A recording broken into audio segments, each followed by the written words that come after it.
education city campuses can be more than $50,000, approximately equal to 1,90,000 Qatari riyal annually, which is almost impossible for 90% expatriates in Qatar.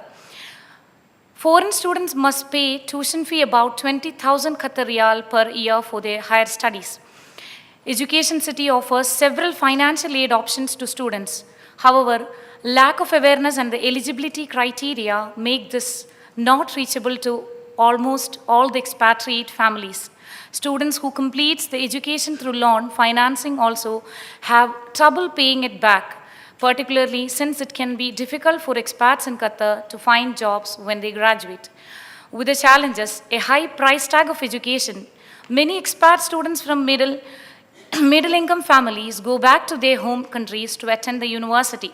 Others seek out the public alternative to private education in Qatar University.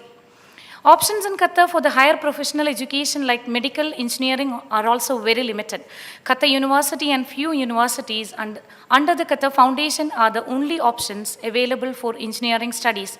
Even in those colleges, the number of seats are very limited and almost not reachable to expatriates, and the engineering trades available are also limited. Further, the research options to pursue the PhD and MPhil are limited, which force the locals and expatriate students to find an options universities outside Qatar. As the higher education opportunities are very limited for expatriates, it put the expatriate families in a big dilemma after the completion of pre-universities of their children. They are mostly forced to settle back in their home country, leaving half of the family in Qatar to take care of their children's higher education. Sending children back home or to other countries for higher studies remain to be the main option for many expatriates in Qatar. It is learned.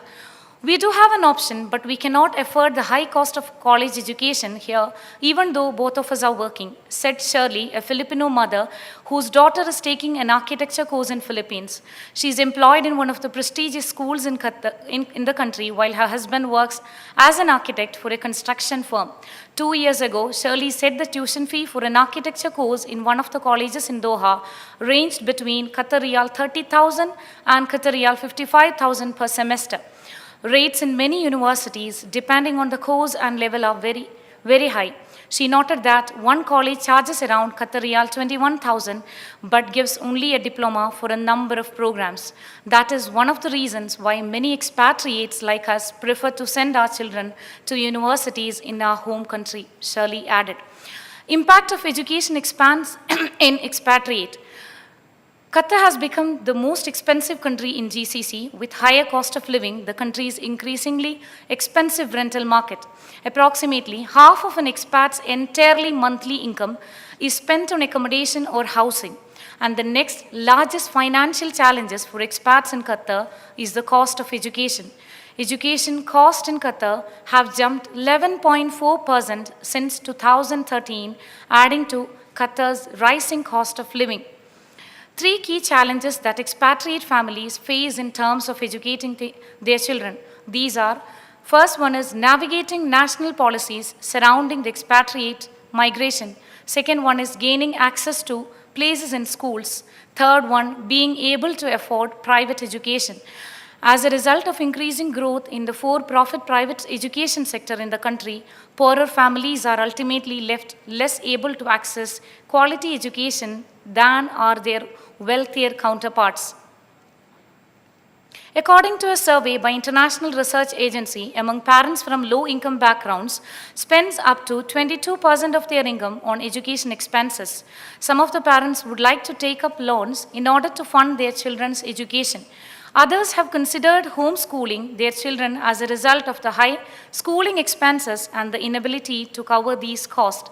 In addition, parents of certain backgrounds, particularly those from South Asian and Arab nationalities, experience more financial stresses resulting from the fact that they are the more likely to be the sole funders of their children's education.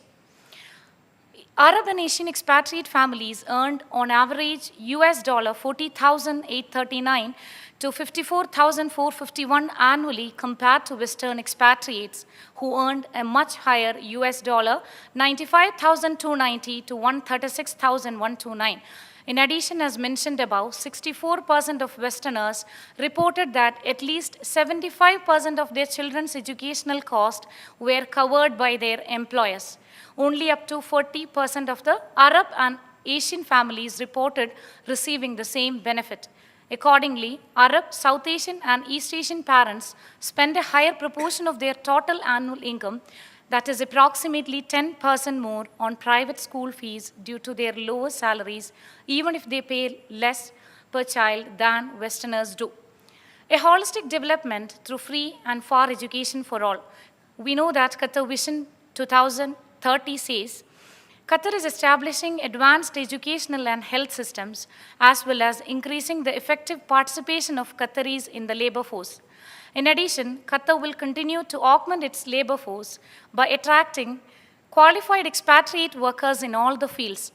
Following measures would be the great for the expatriate community in order to address the current gap in the free and affordable education. The first one is encourage the private and government companies in Qatar to provide the education facilities for the employees. Second one is, in associated with the respective embassies, start new independent schools that meet the current and future demand. Third one is, expand current higher education facilities in the country and make it more accessible and affordable to expatriate community. This will help the country to attract skilled workforces, development of residents in Qatar, and hence the human development of country. A holistic development of locals and expatriate through education will place our great and loving Qatar in a remarkable position in world map. That's all. Thank you. And I would like to thank DICID for giving me this opportunity on behalf of Youth Forum Qatar. Okay, thank you very much. So what we're going to do now is take a few questions from the floor and then move on to our last couple of speakers. If anybody has any questions or comments. Yes. Do we have a microphone? Yeah, it's coming.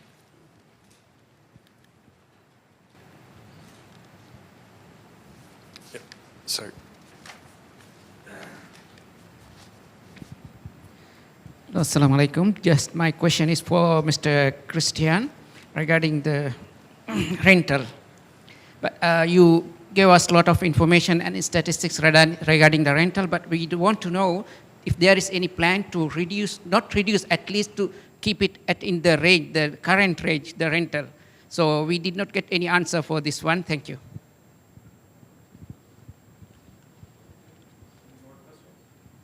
Sorry, any more questions?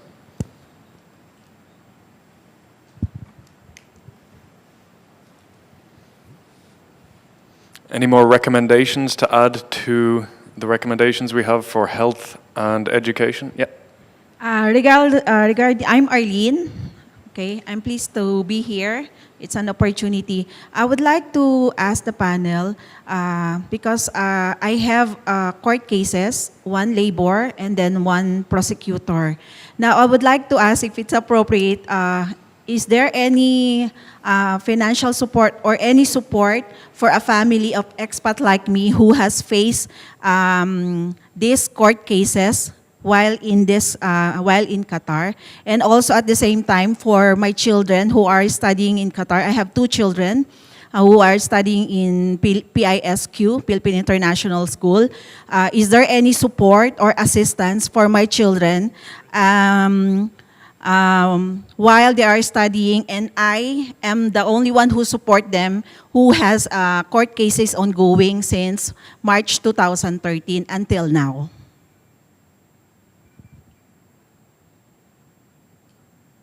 Okay, is that all the questions for the moment?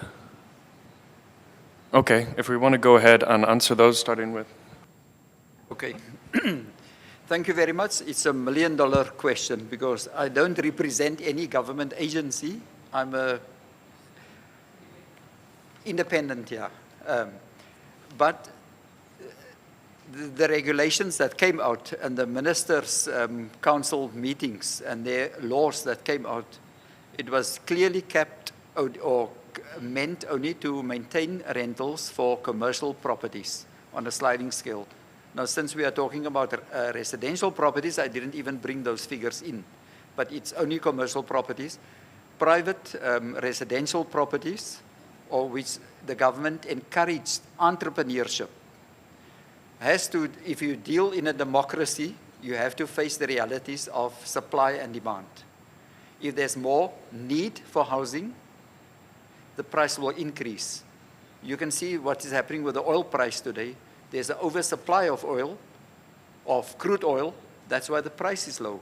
And that affects so many other things. Now, you would expect in a clear-cut democracy that when there's now currently a smaller number of expat employees, but a bigger number of housing available, that price should also drop. But it doesn't drop immediately.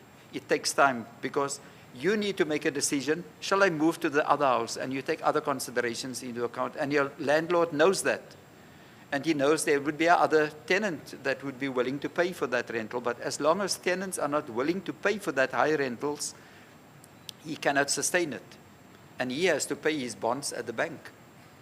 You see, it's a two-way process, but I cannot speak on behalf of the government, and I cannot say the government should control rentals, because this is, the government encourages private entrepreneurship, and it's a democracy. But the government could maybe recommend or install another cap on the rental increases. Like a 75% rental increase is unheard of. It shouldn't be. It's unreasonable. It's unfair, yeah. Open economy to what? The economy is open. To the citizens, it's open. And even some expatriates, you can also own a property, and you can, yeah, supply and demand. Yeah. So it's very difficult to recommend that the government should intervene completely and maintain the rentals at a certain level, because it's in the hands of private individuals. I hope I've answered your question. Thank you. Can I comment on what you said? Do you see in the coming years, I mean, with the lower price of oil, and I know there is a layoff of so many employees in Qatar now by maybe the governmental institutions and ministries. Do you see less demand on accumulation, and which mean the prices might come down? Thanks for your question. Yes, definitely there would be a lower demand on accommodation, but it depends also what type of accommodation. We know that the government is currently involved in a lot of projects and building construction projects for 2022.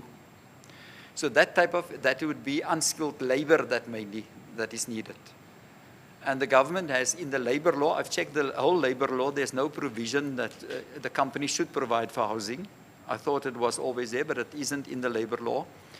But the government in the labor law provides for, if a company has contractors working at a different site and a far off site, it should provide for housing, and it should provide for transport, and it should provide for food, for instance.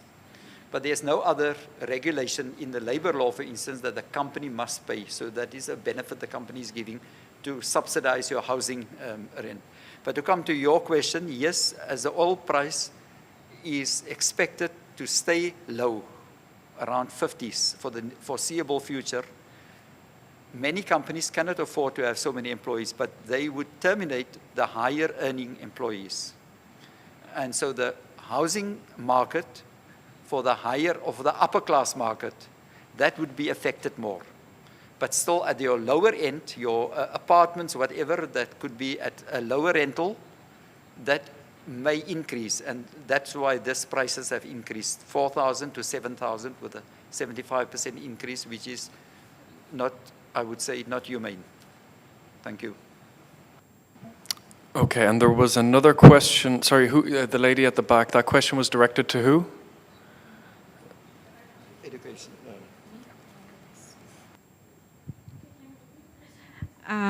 Is there any assistance from the government or from the Qatar Foundation for a family that is facing a court crisis?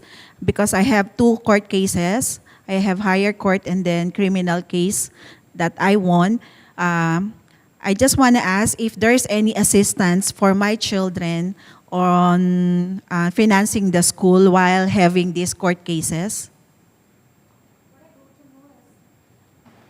There is financial aid system for the university students, but you have to submit your salary certificates. Only if the student is eligible for the financial aid, you can have it. But there are some paperworks, you have to go under it. Okay, thank you. We'll continue with questions now after our next two presentations. So I'd like to introduce Mr. Niall Brennan, who is the owner and manager of Park House School. Good morning. I've been asked to speak a little about the cost of private education in Qatar. I just wanted to lay out the current situation.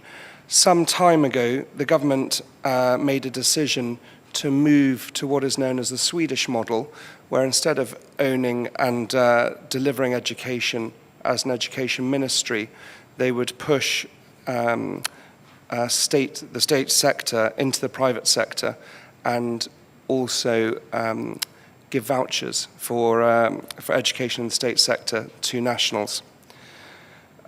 It is normally this system is a much lauded system which allows the individual to choose from a variety of private education providers, and of course it is understood that the private education sector is generally much better than the state education sector. The issue here in Qatar is that most countries do not have to deal with a majority of children who are expatriates. Most countries deal with a majority of children in their countries that are nationals. And in this country, the majority of children seeking education are non-national and also studying in the non-national language. And therefore, we have a situation where the provision for education for nationals is relatively good, with the system that the government has adopted for the voucher system being very excellent. And there has been over the years, the independent schools have increased in quality, providing a solid education for nationals in this country. The issue is that there is not a provision for expatriates, and certainly not a free provision. Expatriates are generally, by their very nature, aspirational and move to another country to experience better conditions and to change the life that they see for their families for the better.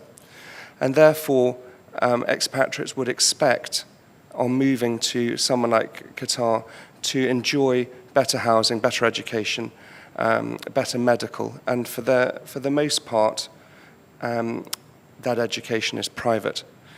Private education globally is extremely expensive, and also the issue is that it's language specific. If you look to the medical sector, for example, we have excellent medical care here provided at a state level, but it doesn't matter what nationality you are or what language you speak if you have a broken leg, where of course it does matter what language you speak and what nationality you are if you're trying to get into a specific university.